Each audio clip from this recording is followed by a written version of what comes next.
पूर्व सीएम ओम प्रकाश चौटाला की बड़ी चाल में कांग्रेस सहित भाजपा और जजपा के नेता फंस चुके हैं। 25 सितंबर को पूरा इंडिया के थल में पहुंच जाएगा और 25 सितंबर को इनेलो की जो रैली है उसके मंच से भूपेंद्र सिंह हुड्डा, सीएम मनोहर लाल खट्टर और जजपा के नेताओं का कांटा निकल जाएगा। पूरी कहानी हम आपको बताएं उससे पहले यदि चैनल पर नए हैं तो चैनल को सब्सक्राइब कर लीजिए।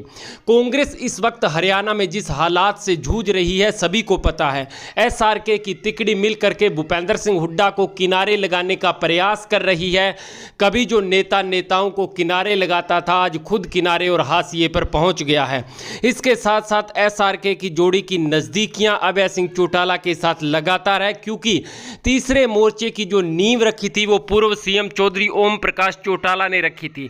दिग्विजय सिंह चौटाला का यह बयान कि हमारे चाचा की टिकट इंडिया की जो फ्लाइट की वो जेब में ही रह गई, विपक्षी दलों की बैठक में नहीं बुलाया गया, तो अभय चौटाला ने कहा कि कहीं उनका बयान उन पर भारी ना पड़ जाए। स्पष्ट संकेत था कि इंडियन नेशनल लोकदल पार्टी पूरे देश के अंदर विपक्षी दलों को एकजुट करने के बाद 25 सितंबर को कैथल के अंदर ताऊ के सम्मान दिवस समारोह पर बड़ा सियासी धमाका करने जा रही है।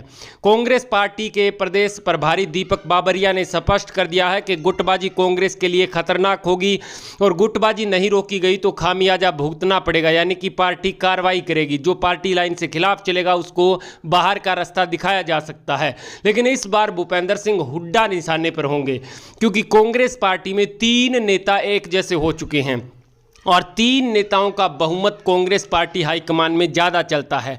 भले ही भूपेंद्र सिंह हुड्डा कद्दावर नेता हों और पूर्व सीएम रहे हों, एक एक करके सभी नेताओं को हाशिए पर लगाया। अशोक तंवर, कुलदीप बिश्नोई का नाम लेते रहिए, कैस बहुत से ऐसे नेताओं की लिस्ट है। जैसे ही किरण चौधरी, कुमारी शैलजा, रणदीप सिंह सुरजेवाला को अलग अलग ठिकाने लगाने की सोची तो समय पर तिकड़ी एक हो करके कांग्रेस हाईकमान में पहुंची और कहा कि कांग्रेस को मजबूत कर रही हैं, न सीएम का दावा कर रहे हैं, केवल कांग्रेस को मजबूत कर रहे हैं।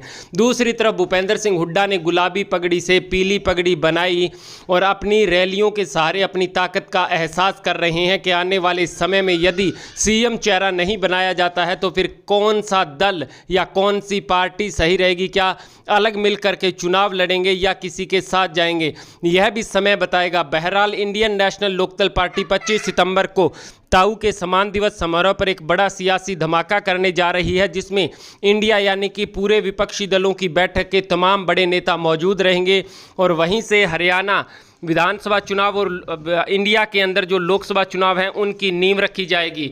कुल मिलाकर के यदि बात करें तो आने वाला समय इंडियन नेशनल लोकदल पार्टी के साथ साथ हुड्डा का कांटा निकालने का काम करेगा, यह तो वक्त बताएगा।